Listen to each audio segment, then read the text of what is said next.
SOL first semester NEP history of India आपके 2023 में जिस भी बच्चे ने एडमिशन लिया है, क्या कह रहा हूं मैं, 2023 में जिस भी बच्चे ने एसओएल के थ्रू फर्स्ट सेमेस्टर में एडमिशन लिया और उसके पास में हिस्ट्री का सब्जेक्ट है और उस हिस्ट्री में Indian history earliest time up to C 300 रहने वाली है, 300 ईस्वी पूर्व। जिस भी बच्चे के पास में ये वाली हिस्ट्री है उसके आज हम इस वीडियो में इंपॉर्टेंट क्वेश्चन डिस्कस करेंगे। ऐसे इंपॉर्टेंट क्वेश्चन जो आपके एग्जाम में आपको डायरेक्ट देखने को मिलेंगे। क्या देखने को मिलेंगे? डायरेक्ट आपके एग्जाम में देखने को मिलने वाले हैं। ठीक है मेरे प्यारे दोस्तों, चलिए दोस्तों वीडियो को शुरू करते हैं बिना किसी देर के साथ। और अगर आप लोग हमारे चैनल पर पहली बार आए तो प्लीज चैनल को अभी सब्सक्राइब कर देना, साथ में बेल आइकन को ऑन कर देना और वीडियो को लाइक करके हर जगह शेयर करना मत भूलना मेरे प्यारे दोस्तों।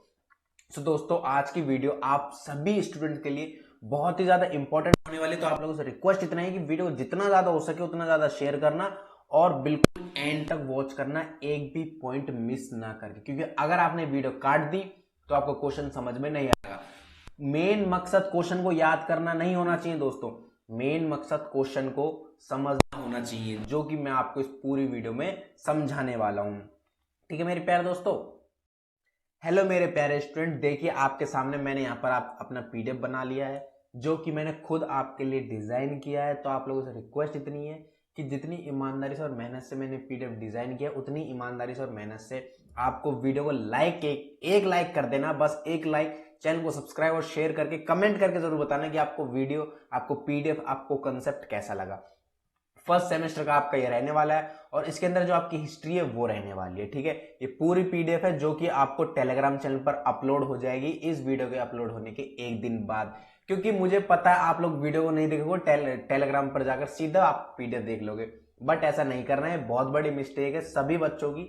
मैं 2 साल से पढ़ा रहा हूं और 5th सेमेस्टर बच्चों को लेकर आया हूं और सभी का ये, फिर भी सब बच्चे कहते हैं कि हम फेल हो गए सर, हमने आपकी वीडियो देखी नहीं, हमने आपकी बात मानी नहीं। तो इसलिए कह रहा हूं आप फर्स्ट सेमेस्टर वाले स्टूडेंट हो, आपकी किसी भी सब्जेक्ट में बैक ना आए, ये मैं बिल्कुल आशा करता हूं, होप करता हूं। तो इसलिए आप लोग वीडियोस को एंड तक वॉच करना और वीडियो को पढ़ने के, देखने के बाद ही आप लोग मेरी पीडीएफ को पढ़ाई करना। ठीक है, एब्सोल्युटली फ्री पीडीएफ है, बिल्कुल भी एक पैसा नहीं लूंगा मैं आपसे किसी भी चीज का। ठीक है, बस एक ही चीज लूंगा, लाइक कमेंट एंड सब्सक्राइब, और कुछ नहीं, और शेयर जरूर कर देना बस। ठीक है, तो ये पूरी पीडीएफ है। इसके अंदर 2 इंपॉर्टेंट क्वेश्चन मैंने यहां पर रखे हैं, 2 इंपॉर्टेंट क्वेश्चन। और इसके अंदर जो हमने पहली यूनिट रखी है वो कौन सी यूनिट है आपकी? Sources of interpreting earlier Indian history. मतलब भाई हिस्ट्री शुरुआत हुई, उसकी शुरुआत में कौन कौन से सोर्स थे, मतलब हमें पहचानने के लिए, हिस्ट्री को पता करने के लिए हमें कैसे पता चला कि भाई ये पुरानी चीज है, पुरातात्विक चीज है, इनका हमें कैसे पता चला, वो सोर्सेस के बारे में हिस्ट्री फर्स्ट बात करती है। जैसे कि हमें हड़प्पा सभ्यता के बारे में पता चला था। अब हड़प्पा सभ्यता के बारे में पता तो चला, लेकिन हड़प्पा सभ्यता का पता कैसे चला, कौन से सोर्स थे जिनके थ्रू हमें हड़प्पा सभ्यता का पता चला था? तो वही चीज बता रहा हूं मैं यहाँ पर, वही चीज है कि वो सोर्सेज जिनका हमें इंडियन हिस्ट्री के बारे में पता चला है, उन सोर्सेज के बारे में बात करेंगे इस यूनिट के अंदर। कौन सी यूनिट है? Unit first. यहां पर देखिए history of India earliest time मैंने यहां पर लिखा हुआ है। ठीक है, इसके अंदर आपकी टोटल दोस्तों 8 यूनिट रहने वाली है, टोटल 8 यूनिट। फर्स्ट यूनिट की वीडियो है, नोट्स ये आपके रहने वाले हैं। ठीक है, नोट्स और पीडीएफ में नोट्स आपको मिलने वाले हैं। ठीक है, चलिए तो यूनिट फर्स्ट के बारे में हम बात कर लेते हैं। यूनिट फर्स्ट के sources of interpreting earlier history, Indian history के बारे में हम बात कर रहे हैं। तो इसके अंदर सबसे इंपॉर्टेंट क्वेश्चन जो कि मैं आपको अभी बता देता हूं, जो कि आपका 15 मार्क्स का बनकर तैयार होगा, सबसे इंपॉर्टेंट क्वेश्चन वो क्या रहने वाला है, जरा पढ़िए। क्या बोला है यहां पर कि प्राचीन भारतीय इतिहास के पुनर्निर्माण के विभिन्न स्रोत क्या है? पुनर्निर्माण मतलब जो हमारा प्राचीन इतिहास है भारत का, बहुत ही पुराना इतिहास है, उसको निर्माण करने के कौन से स्रोत, विभिन्न स्रोत, वो क्यों निर्माण हुआ, उसको पुनः निर्माण किया अगर हमने तो उसके क्या स्रोत है, इसके बारे में आपको संक्षेप चर्चा करनी है, संक्षेप में चर्चा करनी है। देखिए दोस्तों यही क्वेश्चन बहुत ही ज्यादा घुमा फिरा के पूछा जाएगा। देखिए अब क्या चल रहा है आपका? एनईपी चल रहा है। क्या चल रहा है? मैं बात कर रहा हूं, अब चल रहा है आपका एनईपी। तो एनईपी के थ्रू एसओएल ने क्या किया है? एसओएल बहुत ही ज्यादा क्वेश्चनों को क्या करता है? घुमा फिरा के पूछता है, घुमा फिरा के पूछता। बट आपको टेंशन लेने वाली बात नहीं है, अगर आप लोग क्वेश्चन को समझ लोगे ना, क्या कह रहा हूं, अगर आप लोग क्वेश्चन को समझ लोगे तो गारंटी है आप लोग कैसा भी घुमा फिरा के क्वेश्चन पूछ लिया जाए आप उसका आंसर दे दोगे। बट आपको रटना नहीं है, रटना नहीं है, डेली पढ़ाई करनी है। अब एसओएल ऐसी चीज नहीं है कि आपने भाई पिछले साल के पेपर सॉल्व किए और आप पास हो जाए, नहीं। अब एसओएल चेंज हो चुकी है, ध्यान रखना, बहुत डिजिटल हो चुका है एसओएल, ठीक है। पढ़ते हैं, बातें बहुत ही पढ़ते हैं। भारत के इतिहास में के संबंध में अनेक स्रोत उपलब्ध है, ठीक है।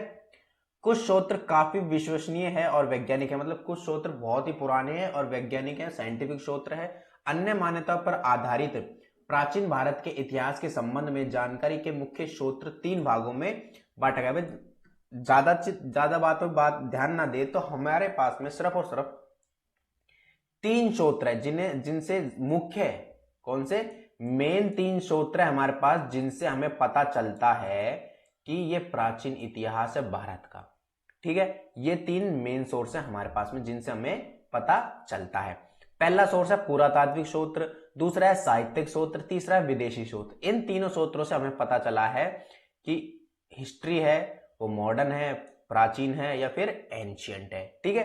इन तीनों स्रोतों से हमें पता चलता है, ज्यादातर देखने में यही आता है, ठीक है। चलिए पहला बात करें पुरातात्विक स्रोत के बारे में, आर्कियोलॉजिकल सोर्सेज। इंग्लिश और हिंदी दोनों ही मीडियम में आपको पीडीएफ मिल जाएगी, बिल्कुल टेंशन मत लेना, ठीक है। चलिए पढ़ने की कोशिश करते हैं क्या बोला है इसके अंदर। बोला है पुरातात्विक स्रोत का संबंध प्राचीन अभिलेख, सिक्के, स्मारक, भवनों, मूर्तियों तथा चित्रकला से है। समझे, बहुत ही आसान भाषा में समझाया मैंने यहाँ पर आपको, बहुत ही आसान भाषा में। दोबारा पढ़ते हैं, बोला है, दोबारा पढ़ते हैं। बोला है पुरातात्विक स्रोत का संबंध प्राचीन अभिलेखों, सिक्कों, स्मारक, भवनों, मूर्तियों तथा चित्रकला से है। मतलब जो भी पुरातात्विक जितने भी आर्कियोलॉजिकल फैक्ट है, जितने भी उसमें आर्च, आप लोग यहां पर पढ़ोगे एक वर्ड लिखा है आर्च। आर्च, इसी आर्च का मतलब होता है आर्ट, आर्ट, आर्ट या फिर कला, कोई भी चीजें, मतलब बहुत ही ऐसी चीजें जिनसे हमें बहुत जल्दी पता चल जाता है। स्मारक हुआ, आर्ट, स्मारक है, जितने भी भवन है, मूर्तियां है, चित्रकला से आर्ट ही तो है। अभिलेख है, अभिलेख भी सब एक तरह का आर्ट है। सिक्का बनाना भी एक तरह का आर्ट है, इसलिए हमें इसे नाम दिया है आर्कियोलॉजिकल सोर्सेज, इसलिए हमने इसका नाम दिया है आर्कियोलॉजिकल सोर्सेज। तो इन सोर्सेज से पहले ये सोर्स है पुरातात्विक के, जिनसे हमें पता चलता है कि भारत का इतिहास 300 ईस्वी पुराना है, ठीक है। चलिए आगे बात कर लेते हैं। यह साधन काफी विश्वसनीय है। इन सूत्रों की सहायता से प्राचीन काल के विभिन्न मानवीय गतिविधियों की काफी सटीक जानकारी मिलती है। मतलब प्राचीन काल में हमारा भारत कैसा था और उस टाइम पर मानव की क्या गतिविधियां थी, मानव उस टाइम पर क्या गतिविधियां करता था, या मानव का जन्म हुआ था नहीं हुआ था, इन सब चीजों के बारे में हमें यहाँ से पता चलता है। क्योंकि भाई देखिए, अभिलेख बन गए, सिक्के बन गए, स्मारक यानी बड़ी बड़ी इमारतें बन गई, भवन बन गए, मूर्तियां बन गई, चित्रकला बन गई, तो हमें पता चलिए कि यहाँ से भाई साहब यहाँ पर इंसान का जन्म था पुरातात्विक के अंदर, ठीक है। पुरातात्विक स्रोतों से हमें पता चल गया कि भाई 300 ईस्वी तक इंसान का जन्म हो चुका था, या इससे पहले भी इंसान ने जन्म ले लिया था, ठीक है। इन स्रोतों से किसी समय विशेष में मौजूद लोगों के रहन सहन, कला, जीवन शैली व अर्थव्यवस्था इत्यादि का ज्ञान होता है। भाई इन चीजों से हमें क्या पता चल गया, भाई लोगों का क्या रहन सहन था, उस टाइम पर कैसे रहते थे, उनकी क्या कला थी, उन्होंने क्या कला अपनाई थी, उनकी जीवन शैली, लाइफ स्टाइल क्या था, ये सारी चीजों का हमें पता चला, ठीक है। बात करें इनमें क्या बोला, आगे बोला है कि इनमें से अधिकतर स्रोतों का वैज्ञानिक स्थापन किया गया। इस प्रकार से प्राचीन स्रोतों का अध्ययन करने वाले अन्वेषकों को पुरातात्विक कहा जाता है। मतलब जितने भी इन स्रोतों का अध्ययन करते हैं, जो जितने मैंने आपको यहाँ पर स्रोत बनाए, जो भी इनकी स्टडी करता है उनको क्या बोला जाता है, पुरातत्वविद इन्हें बोला जाता है, ठीक है। चलिए यानी लॉजिस्ट इन्हें बोला जाता है। हम यहाँ पर बोल सकते हैं आर्कियोलॉजिस्ट, लॉजिस्ट, टी लगा दो यहाँ पर, बस लॉजिस्ट बन गया, ओके। चलिए बात कर लेते हैं इसके अंदर अब पुरातात्विक स्रोत के अंदर हमने बात कर ली सबसे पहले अभिलेख। अभिलेख क्या होते भाई, होते क्या अभिलेख, क्या पता चलता है इन अभिलेखों से, ठीक है। बोला है भारतीय इतिहास, थोड़ा सा पतला कर लेता हूँ, ज्यादा मोटा हो गया ये, लाइन पर लाइन आ रहा, थोड़ा पतला कर लेते हैं। भारतीय इतिहास के संबंध में अभिलेखों का स्थान अति महत्वपूर्ण है, ठीक है। भारतीय इतिहास के बारे में प्राचीन काल के कई शासकों के अभिलेखों से काफी महत्वपूर्ण जानकारी प्राप्त होती है। इन अभिलेख से काफी महत्वपूर्ण जानकारी हमें प्राप्त होती है। यह अभिलेख पत्थर, स्तंभ, धातु की पट्टी तथा मिट्टी की वस्तुएं और उकेरे हुए प्राप्त हुए हैं। मतलब क्या भाई, अभिलेख जरूरी नहीं है जो लिखे होते हैं। अभिलेख का मतलब वो नहीं है आप यहाँ समझ रहे हो लेख, नहीं। अभिलेख का मतलब होते हैं पत्थर मिले, कैसे पत्थर थे, उनके स्तंभ मिले, धातु की कोई पट्टी मिली, कोई किसी चीज की पट्टी मिली जिस पर कोई अच्छी सी ड्राइंग हो रखी है, या फिर मिट्टी की कोई वस्तुएं मिली। पहले के टाइम पर क्या होता था, जहां तक मैं जानता हूँ 2005 तक मैंने अपनी परदादी के साथ में मिट्टी से, जो हम खेतों में गाँव में जाते तो मिट्टी से क्या बनाते थे, घोड़े गाड़ी बनाते थे।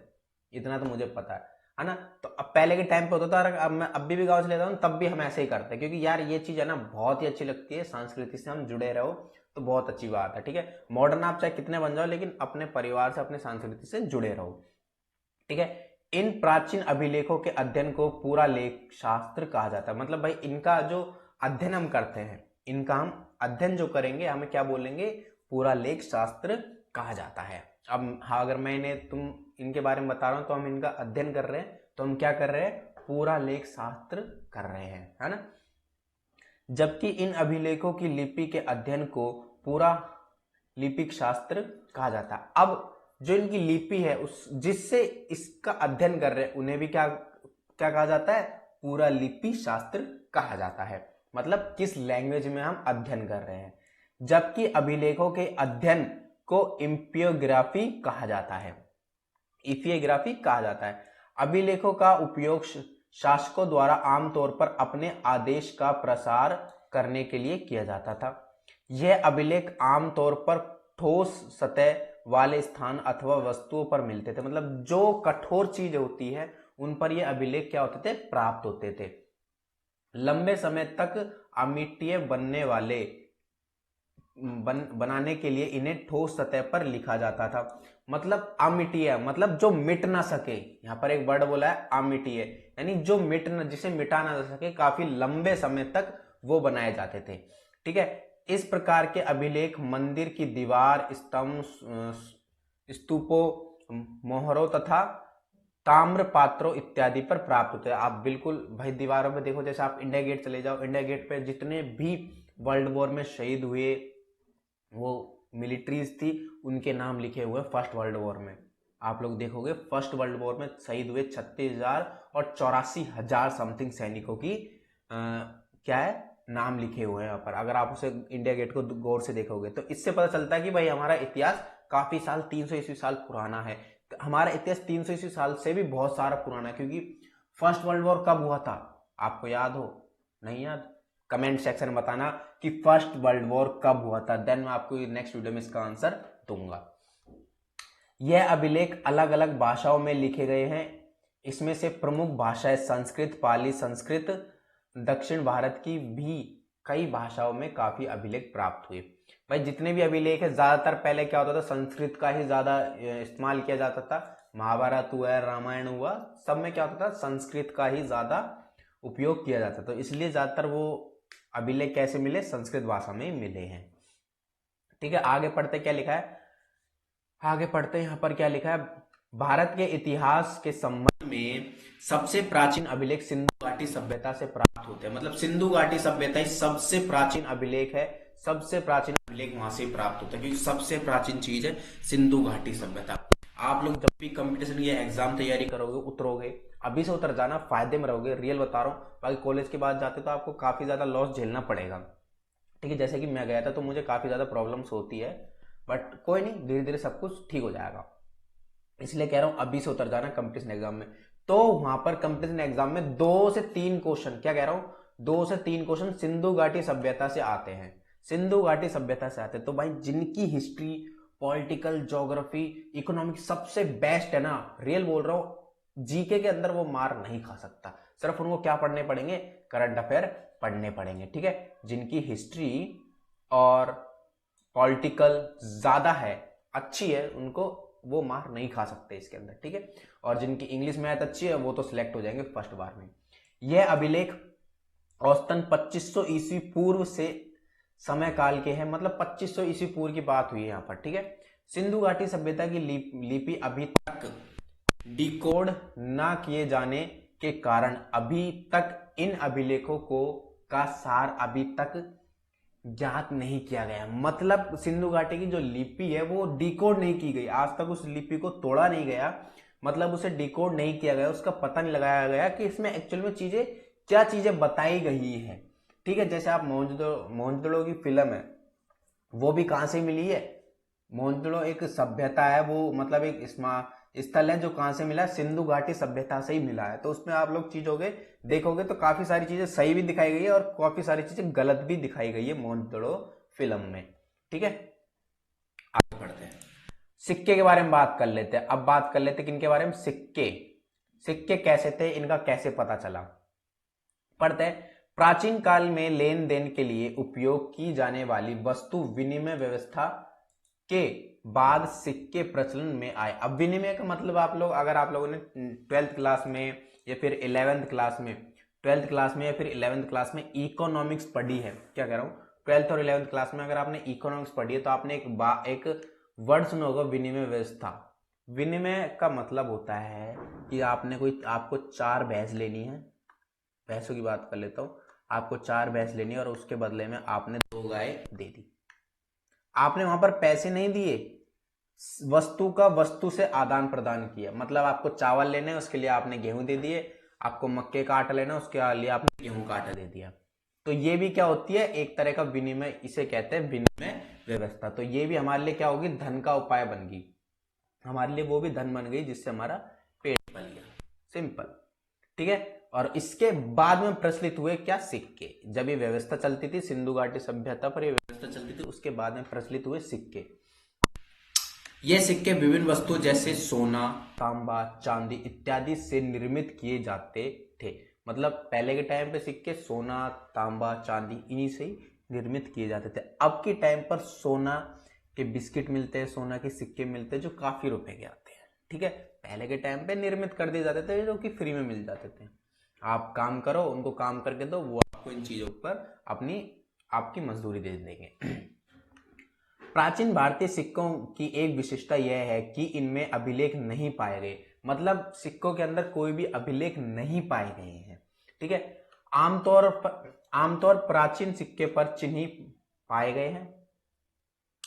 इस प्रकार से सिक्कों को आहत सिक्के कहा जाता है। मतलब सिक्कों को आहत सिक्के भी कहा जाता है। कोई पूछ ले आहत सिक्के क्या है, तो प्राचीन काल के सिक्कों को आहत सिक्के कहा जाता है।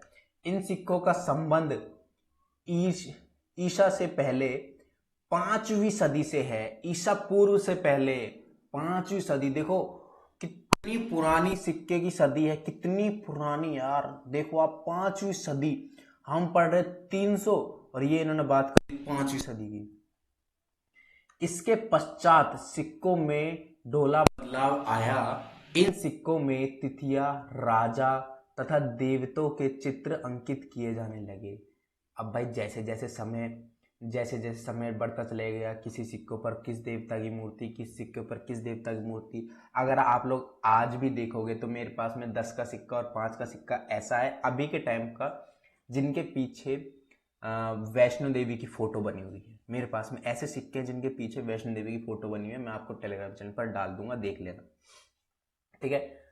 आगे कहाँ पढ़ते,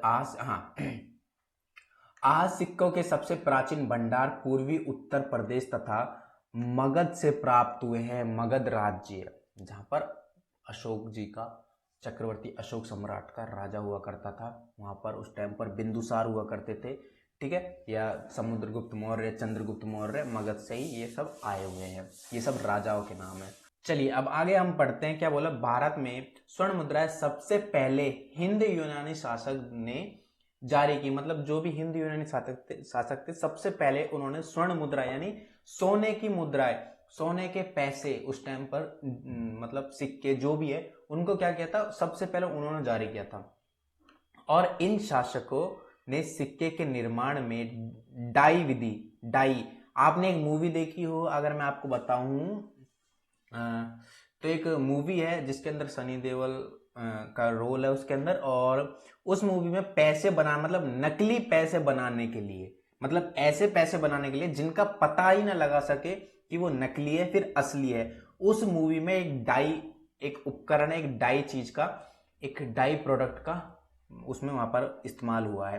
ठीक है, उसका नाम याद नहीं आ रहा, अगर आपको नाम याद है तो कमेंट सेक्शन में मेंशन कर देना उसका नाम। ठीक है, कृष्ण शासक सॉरी कुषाण शासकों द्वारा जारी की गई स्वर्ण मुद्राएं सबसे अधिक शुद्ध थी, मतलब उनके द्वारा जितनी भी मुद्राएं, स्वर्ण मुद्राएं जो भी जारी की गई थी सबसे ज्यादा प्योर थी, यानी प्योर गोल्ड की थी वो, है ना। कौन से शासन? कुषाण शासक। काफी शासक हुआ करते थे, कुषाण हुआ, गुप्त हुए, मौर्य हुए, काफी सारे शासक हुआ करते थे उस टाइम पर। ठीक है, बट अब तो हमारे सिर्फ मोदी जी, प्यारे मोदी जी का है शासन। ठीक है, जबकि गुप्त शासकों द्वारा सबसे ज्यादा मात्रा में स्वर्ण मुद्राएं जारी की गई, लेकिन जो कि वहां के गुप्त शासक थे, चंद्रगुप्त मौर्य, चंद्रगुप्त, ठीक है, उनके द्वारा ही सबसे ज्यादा स्वर्ण मुद्राएं, सबसे ज्यादा सोने के सिक्के जारी किए गए। सातवाहन शासकों ने शीशे की मुद्राएं जारी की। अब भाई सातवाहन भी शासक हुआ करते तो उन्होंने क्या करा, उन्होंने शीशे की मुद्राएं जारी करी। कौन सी मुद्राएं? शीशे की, कांच की, शीशा। ठीक है, एक होता कांच, एक होता शीशा, मतलब वो शीशा जो ज्यादा जैसे हमारे खिड़कियों में लगा होते हैं ना वो शीशे, जहां पर प्योर कांच भी लगा होता है, और ऐसे फाइबर के शीशे, ऐसे मतलब कई प्रकार के शीशे आते हैं। प्राचीन भारत की जानकारी के लिए अन्य उपयोगी पुरातात्विक स्रोत, मतलब उनके इसके लिए क्या, उनकी जानकारी प्राप्त करने के लिए कौन से अन्य उपयोगी स्रोत है, जिसके अंदर आपका इमारत आ जाती है, मंदिर आ जाती है, मूर्ति आ जाती है, मिट्टी आ जाती है। ठीक है, तो दोस्तों पुरातात्विक स्रोत पढ़ लिया हमने, कोई डाउट है कमेंट सेक्शन में बता देना। अब हम पढ़ने जा रहे हैं साहित्यिक स्रोत। साहित्यिक स्रोत मतलब साहित्यिक स्रोत्रों से आप लोग समझ जाओगे धर्मों से रिलेटेड है ये, मतलब उनके बोलचाल से, उनके रहन सहन से, उनका क्या धर्म था क्या नहीं, उन चीजों से यहां पर रिलेट करेंगे हम साहित्यिक स्रोत। ठीक है, बोला है भारत के इतिहास के संदर्भ में सर्वाधिक स्रोत साहित्यिक स्रोत है, मतलब सबसे ज्यादा स्रोत हमें भारत का इतिहास, आप लोग पता है भारत के अंदर अनेक जातियां, अनेक धर्म है, अनेक जातियां, अनेक धर्म है, हिंदू है, मुस्लिम है, सिख है, ईसाई है, ऐसे सारे धर्म अपने भारत के अंदर रहते हैं। इसलिए हमारे भारत के लिए एक लाइक कर देना और एक कमेंट जरूर कर देना हमारे प्यारे भारत के लिए। ठीक है, प्राचीन काल में पुस्तकें हाथ से लिखी जाती थी, भाई जितने भी पुस्तकें थी सब हाथ से लिखी जाती। आप आज के टाइम पे क्या हुआ, मशीन में डाली छप कर आ गई। हाथ से लिखी गई इन पुस्तकों को पंडुलिपि कहा जाता था। अगर कोई आपसे पूछ ले, एक कंपटीशन एग्जाम में पूछ ले कि पंडुलिपि किसे कहा जाता था, तो हाथ से लिखी गई पुस्तकों हम कहते थे पंडुलिपि। ठीक है, पांडुलिपियों की तड़पात्रों तथा भोजपात्रों पर लिखा जाता है। तड़पात्र, भोजपात्र, तड़पात्र का तो मुझे मतलब नहीं पता, भोजपात्र जब पहले के टाइम पे खाना खाते थे, जो पत्ते होते थे, पत्ते जैसे आम के पत्ते, उन पत्तों पर क्या लिखा जाता था, उनके उनके पत्तों पर लिखा जाता था। ठीक है, पुस्तकें, है ना। इस प्राचीन साहित्य को दो भागों में बांटा जाता है, धार्मिक साहित्य, धर्मों से रिलेटेड, ठीक है, ईसाई, वेद, ब्राह्मण, या फिर गैर धार्मिक साहित्य। सीधे सीधे पढ़ेंगे। भारत में प्राचीन काल में तीन मुख्य धर्मों, हिंदू, बौद्ध और जैन धर्म का उदय हुआ था। सबसे पहले प्राचीन काल में सिर्फ तीन धर्म थे, हिंदू, बौद्ध और जैन, तीन ही धर्म थे सिर्फ। इन धर्मों के विस्तार के साथ साथ विभिन्न दर्शनाकियों, विद्वानों तथा धर्माचार्यों द्वारा अनेक धार्मिक पुस्तकों की रचना की गई उस टाइम पर। जैसे जैसे इनका क्या हुआ, विस्तार होता गया, वैसे वैसे उनका अनेक धार्मिक पुस्तकें लिखी जाने लगी। इन रचनाओं में प्राचीन भारत के समाज, सांस्कृतिक स्थापत्य, लोगों की जीवन शैली व अर्थव्यवस्था इत्यादि के संबंध में महत्वपूर्ण जानकारी मिलती है। वही सेम बात धार्मिक साहित्य की प्रमुख रचनाएं लिखी निम्नलिखित है। अब इसकी रचनाएं कौन कौन सी है? हिंदू धर्म से संबंधित साहित्य, मतलब इसके अंदर जितनी भी चीजें हैं हिंदू धर्म से रिलेटेड है, पढ़ लेना, कोई इतनी बात, बहुत ही आसान भाषा में लिखा है उसको। वेद के बारे में हम पढ़ेंगे। हिंदू धर्म में वेद अति महत्वपूर्ण साहित्य है। वेद की कुल संख्या 4 है, 4 यानी ऋग्वेद, यजुर्वेद, सामवेद तथा अर्थवेद। इसके अंदर, इन सभी के अंदर जादू टोना, मंत्र, ठीक है, ऐसी सारी चीजें इसके अंदर, इन चारों वेदों के अंदर आती थी। ठीक है, अब बात करते हैं आगे क्या है। यज्ञवेद विश्व की सबसे प्राचीन पुस्तक में से एक है। एक वेद है यानी एक पुस्तक है। इसकी रचना लगभग, देखिए एक बात बता दूं, यज्ञवेद, यजुर्वेद तथा सामवेद तथा अथर्ववेद, ये चारों वेदों से रिलेटेड एक एक क्वेश्चन एसएससी पूछती है, बैंक पूछता है, रेलवे पूछती है। ठीक है, ध्यान रखना। 1500 से 1000 ईसा पूर्व के समय काल में की गई, जबकि यजुर्वेद, सामवेद तथा अर्थवेद की रचना लगभग 1000 से 500 ईस्वी पूर्व और भी पहले की गई थी, के समय काल में की गई। यज्ञवेद में देवताओं की सूतियां, मतलब जितने भी ये वेद है ना, इन वेदों के अंदर अंदर अलग अलग चीजों के बारे में लिखा हुआ है। जैसे यज्ञवेद है, इसके अंदर देवताओं के बारे में लिखा हुआ है। यजुर्वेद का संबंध यज्ञ, जो भी हम हवन कुंड करवाते हैं, इनके बारे में लिखा हुआ है तथा अन्य धार्मिक विधि विधानों से है। सामवेद का संबंध यज्ञ के मंत्र, अब यज्ञ तो कर लिया हमने, उसके मंत्र कौन कौन से, किस प्रकार, कौन सा यज्ञ करवाना, तो उसके लिए कौन सा मंत्र है, तो कौन सा लिखा है, सामवेद के अंदर लिखा है। जबकि अर्थवेद में धर्म, औषधि तथा रोग निवारण इत्यादि के बारे में लिखा हुआ है। ठीक है, इसके अंदर भी जादू टोना के बारे में इसी के अंदर लिखा हुआ है, जो मैंने यहां पर नहीं लिया आपको। ठीक है, अगला है ब्राह्मण। ब्राह्मणों के बारे में बात कर लेते हैं, इतना ज्यादा हार्ड नहीं पढ़ना, आराम से आप लोग समझ जाओगे। ब्राह्मणों को वेद के साथ संलग्न किया गया। ब्राह्मण वेद के ही भाग है। भाई जितने भी उस टाइम पर आपको मैं बता दूं, ब्राह्मण ही हमें इन सब चीजों को ज्ञान देते थे। वेद, इन सब चीज के बारे में, भाई जो भी हम पूजा घर में करवाते हैं, उनके अंतर मंत्र, जादू टोना, सब कौन, किसके द्वारा हमें पता चलता था, ब्राह्मणों के बारे में। क्योंकि ब्राह्मण ही वेद के एक तरह से आप बोले तो रचेता थे, फिर हमें उनको ज्ञान देने वाले हम इन्हें बोल सकते हैं, हमें टीचर हमारे बोल सकते हैं ब्राह्मणों को। पहले के टाइम पे बड़े बड़े महाराजा, राजा अपने राजकुमारों को, अपने बेटों को, अपने बेटियों को कहाँ भेजते थे, ब्राह्मणों के पास भेजते थे, ताकि वो वहां पर धनुर्धारी बन जाए, कोई गदाधारी बन जाए ना। लाइक अर्जुन का आप एग्जाम्पल ले सकते हो। ठीक है, द्रोणाचार्य, आचार्य द्रोणाचार्य से उन्होंने शिक्षा प्राप्त की थी, वो भी एक क्या थे, ब्राह्मण थे। तो उनके पास में सारी चीजों का ज्ञान था, वेद, यज्ञवेद, सामवेद, अथर्ववेद और ऋग्वेद, इन सभी चीज का ज्ञान था उनके पास में। बात कर लेते गैर धार्मिक साहित्य के बारे में। गैर धार्मिक साहित्य कौन कौन से होते हैं? धर्म के अलावा अन्य साहित्य को धर्मेतर साहित्य कहा जाता है। इसमें ऐतिहासिक पुस्तकें, जीवनतम वृत्तियां इत्यादि शामिल है। गैर धार्मिक साहित्य में विद्वानों व कूटनीतिज्ञों की रचनाएं प्रमुख है। विद्वान यानी जो ज्यादा पढ़े लिखे लोग होते थे, अमीर जैसे लोग हैं विद्वान, उनके बारे में यहाँ पर बात की गई है। यह साहित्य अपेक्षाकृत सटीक है। यह साहित्य बिल्कुल सटीक है, ये वाले बिल्कुल सटीक प्राप्त हुए हैं। पहले का हमें पता नहीं, लेकिन ये तो बिल्कुल सही सटीक प्राप्त हुआ है ना। बोला इससे प्राचीन राज्य में विद्यमान राज्य व्यवस्था, अर्थव्यवस्था, लोगों की जीवन शैली तथा तत्कालीन समाज के बारे में उपयोगी जानकारी मिलती है। मतलब इन चीजों से हमें पता चलता था कि पहले के टाइम पर लोग अगर रहते थे तो उनकी राजनीति कैसी थी, ठीक है, उनकी अर्थव्यवस्था उस टाइम पर कैसी थी, उनकी जीवन शैली कैसी थी, तो गैर धार्मिक स्रोतों में हमें पता चलता है। ठीक है, बात हो रही है यहां पर, देखो 6वीं शताब्दी में पाणिनीय एक प्रसिद्ध संस्कृत विद्वान था। पाणिनीय द्वारा रचित अष्टाध्यायी संस्कृत व्याकरण है। इसमें 5वीं शताब्दी ईसा पूर्व के समाज पर प्रकाश डाला गया।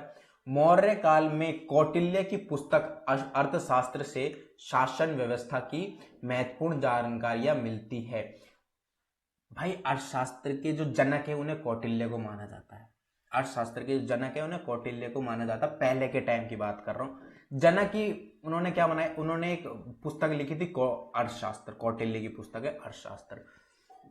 तो उसके अंदर उस शासनकाल की व्यवस्था के बारे में हमें पता चलता है। ठीक है, यह है इसके अंदर और कुछ भी नहीं। अगर हम लास्ट में बात करें विदेशी स्रोत, रियल बोल रहा हूं, बहुत बड़ी वीडियो बनेगी ये, बहुत ज्यादा बड़ी। ठीक है, क्योंकि इनको समझाना और आपके लिए समझना बहुत ही ज्यादा मुश्किल होता है। ठीक है, पढ़ी।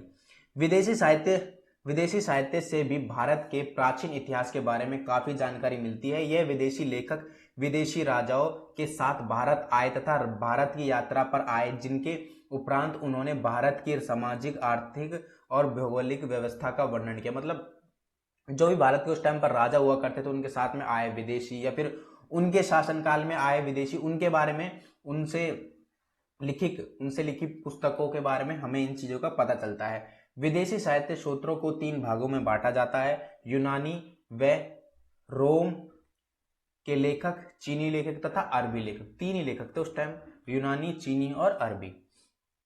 यूनानी लेखक हेरोडोटस व टीसीएस का वर्णन यूनानी लेखों में सबसे प्राचीन है। ये दोनों थे जिनका वर्णन सबसे प्राचीन है यूनानी लेखकों में। ठीक है, हेरोडोटस ने हेस्टोरिका नामक पुस्तक लिखी। हेरोडोटस ने कौन सी लिखी? हेस्टोरिका नामक पुस्तक लिखी।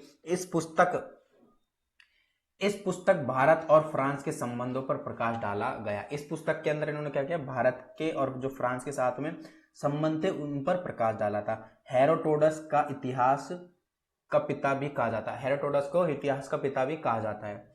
यूनानी शासक सिकंदर के साथ काफी यूनानी लेखक भारत आए।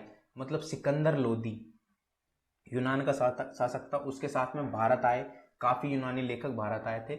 इनमें निकायस, अनास्टिकस, अरिस्तुबुलस के वृत्तांत महत्वपूर्ण है। एक तो इतने अटपटे नाम है कि पढ़ने में कंफ्यूजन होती है, तो आप सोचोगे सर को पढ़ना नहीं आता। अरिस्तोबुलस ने हिस्ट्री ऑफ द वॉर नामक पुस्तक लिखी, जबकि अनासीक्रेटस ने सिकंदर की जीवन शैली लिखी। इन्होंने सिकंदर की जीवन शैली लिख दी। तो सिकंदर के बाद मेगास्थनीस, डायमेक्स तथा डायनोसिस का योगदान भी महत्वपूर्ण है। मेगास्थनीस के प्रसिद्ध पुस्तक इंडिका में मौर्य काल समाज, मतलब इन्होंने एक पुस्तक लिखी जिसका नाम है इंडिका में मौर्य काल समाज, प्रशासन व संस्कृति का वर्णन है। इसके अंदर मौर्य काल के समाज, प्रशासन और उसकी संस्कृति कैसी है उस चीज का वर्णन यहां पर किया गया है। ठीक है, आगे अगर हम बात करें, और ये चीजें नॉर्मली पढ़ लेना। चीनी लेखक, अरबी लेखकों के बारे में इतना ज्यादा पता नहीं चला है, तो डायरेक्ट हम पढ़ते हैं चीनी लेखक के बारे में। पहला क्वेश्चन है, लास्ट टॉपिक है, लास्ट पॉइंट है। अब तक मुझे यकीन है कि आप लोगों ने वीडियो को पूरा एंड तक वॉच किया होगा। ठीक है, चीनी मुख्यतः भारत में धार्मिक यात्रा के उद्देश्य से आए थे। भाई जितने भी चीन के लोग थे, चीनी हम उन्हें पहले भी कहते थे, आज भी उन्हें चीनी कहते हैं, चाइना कहते हैं। ठीक है, चाइनीज भी बोल देते हैं उन्हें। ठीक है, वे मुख्यतः बौद्ध धर्म का अध्ययन करने के उद्देश्य से भारत आए थे। भाई उनका उद्देश्य क्या था भारत आने का? बौद्ध धर्म। उस टाइम पे बौद्ध धर्म कैसा था, बौद्ध धर्म की क्या संस्कृति, क्या उनका रहन सहन था, क्या उनकी चीजें थी, क्या उनके रूल रेगुलेशन थे, ये सारी चीजों का पता लगाने वो क्या आए थे? भारत आए थे। ठीक है, चीन से भारत आने वाला पहला यात्री है फायहान हेत्सांग और इत्सेंग। एक तो इनके नाम इतने हटपटे ना, मेरे को खुद पढ़ते हुए पता अजीब से लग रहे हैं। ठीक है, फायहांग चंद्रगुप्त द्वितीय के शासनकाल में भारत आया था। कोई भी पूछ सकता, फायहांग चंद्रगुप्त द्वितीय के शासनकाल में चीनी यात्री भारत आने वाला कौन था? ठीक है, तो कौन था? फायहांग। उसने अपनी पुस्तक फो क्यू की में भारतीय समाज, राजनीति तथा संस्कृति का वर्णन किया है। उन्होंने एक पुस्तक लिखी फो क्यू की। ठीक है, राजनीतिक तथा संस्कृति का वर्णन किया है। हेत्सांग हर्षवर्धन के शासनकाल में भारत आया था। उसने अपने यात्रा वृत्तांत में भारत की आर्थिक व सामाजिक स्थिति पर प्रकाश डाला। उन्होंने एक पुस्तक लिखी जिसमें उनकी अपनी यात्रा के बारे में बताया था। वृत्तांत में भारत की आर्थिक और सामाजिक स्थिति पर उन्होंने क्या करा था? प्रकाश डाला था, उसके बारे में लिखा था। तिब्बती लेखक तारानाथ ने अपनी पुस्तक कंगयूर तंगयूर कंगयूर तंगयूर में भारतीय इतिहास पर प्रकाश डाला था। इन्होंने 2 पुस्तक लिखी, कंगयूर और तंगयूर, उन पर क्या करा, भारतीय इतिहास पर प्रकाश डाला। अब देखिए मेरे प्यारे दोस्तों, इस क्वेश्चन का बहुत ही इंपॉर्टेंट महत्व मैं आपको बताने वाला हूं, बहुत ही इंपॉर्टेंट चीज। पहला हमने क्वेश्चन कंप्लीट कर लिया, ये क्वेश्चन आपके पेपर में 15 मार्क्स का आएगा डेफिनेटली, ठीक है। दूसरा, हमने इन तीनों सूत्रों के बारे में पढ़ लिया। आपको मेरी थोड़ी लैंग्वेज समझ में ना आई हो, कोई बात नहीं, वीडियो को दोबारा से रिपीट करके देख लेना, समझ में आ जाएगी, क्योंकि इसके अंदर थोड़े थोड़े वर्ड इतने हार्ड जिनको पढ़ने में प्रॉब्लम होती है, ठीक है। दूसरा, मैंने अपनी ईमानदारी से और मेहनत के साथ में आपको पूरा कंसंट्रेशन के साथ में पढ़ाया है, आपको समझ में तो 100% आया होगा, इतना तो कॉन्फिडेंस है। तीसरी बात, अगर आप लोगों ने इन तीनों सूत्रों को सही से पढ़ लिया, अभी इस पीडीएफ के थ्रू, वीडियो के थ्रू अगर सही से पढ़ लिया, तो गारंटेड है इसके अंदर से, इसी क्वेश्चन में से कैसा भी एक तो घुमा फिरा के क्वेश्चन पूछ लिया जाए, आप उसका आंसर दे दोगे, बट इसी क्वेश्चन के अंदर से 3 नए क्वेश्चन बन सकते हैं 3 नए क्वेश्चन बन सकते हैं, जिनका आंसर आप आराम से दे दोगे अगर आप लोगों ने इन तीनों को अच्छी तरह पढ़ लिया, इस क्वेश्चन को अच्छी तरह समझ लिया, पढ़ लिया, ठीक है। क्यों? उसी से रिलेटेड एक क्वेश्चन ये रहा जो मैंने यहां पर बनाया हुआ है। बोला है, प्रारंभिक भारतीय इतिहास के पुनर्निर्माण के लिए एक महत्वपूर्ण पुरातात्विक स्रोत के रूप में शिलालेखों का महत्व वर्णन करें। अब कोई भी महत्वपूर्ण लेख हमने उठा लिया, जैसे अभिलेख उठा लिया, अभिलेख के बारे में बता दिए, सिक्के उठा ली, मुद्राएं या फिर मूर्तियां, चित्रकला और मृतदांड यानी प्रॉपर्टीज। और ये बता दूं, आपका ऐसा ही जो क्वेश्चन पूछा जाएगा 8.5 मार्क्स से 7 मार्क्स का ये क्वेश्चन पूछा जाएगा।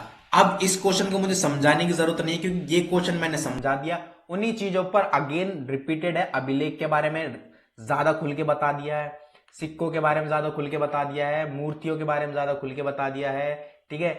पेंटिंग्स, चित्रकला से हमें भारतीय इतिहास की कैसे पता चली और प्रॉपर्टीज के बारे में भारतीय इतिहास का कैसे पता चला, इन चीजों के बारे में यहाँ पर खुल के बता दिया है। तो इसलिए मैंने फर्स्ट क्वेश्चन में आपको एक एक पॉइंट, एक एक लाइन सही से पढ़कर बताई है, ताकि सेकंड क्वेश्चन आप अपने सबकॉन्शियस माइंड और अपने क्या कहते हैं उसे कॉमन सेंस से पूरा कर पाओ, उस दूसरे क्वेश्चन को आसानी से सॉल्व हो जाएगा। ओके मेरे प्यारे दोस्तों, तो दोस्तों आई होप आपने यहां तक वीडियो को पूरा एंड तक वॉच कर रहा है। मैंने इतना आशा करता हूं आप लोगों से कि आप इतने ईमानदार तो हो कि आपने इस वीडियो को यहां तक वॉच किया है, और अगर आप लोगों ने यहां तक वॉच किया तो आपसे दिल से धन्यवाद, हाथ जोड़ के। बाकी कमेंट कर देना, वीडियो को लाइक कर देना, एक लाइक करके चले जाना, बस उसमें आपको कुछ नहीं जाएगा, सिर्फ एक लाइक मांग रहा हूं, ना ही कोई पैसे ना ही कुछ। उसके बदले में आपको एक पीडीएफ दे दूंगा टेलीग्राम चैनल पर, लिंक मैंने डिस्क्रिप्शन बॉक्स में डाल दिया टेलीग्राम चैनल का। कोई भी प्रॉब्लम होती है इंस्टाग्राम पे मैसेज कर देना, यूआरएल डिस्क्रिप्शन बॉक्स में दे दिया है। Thank you so much guys.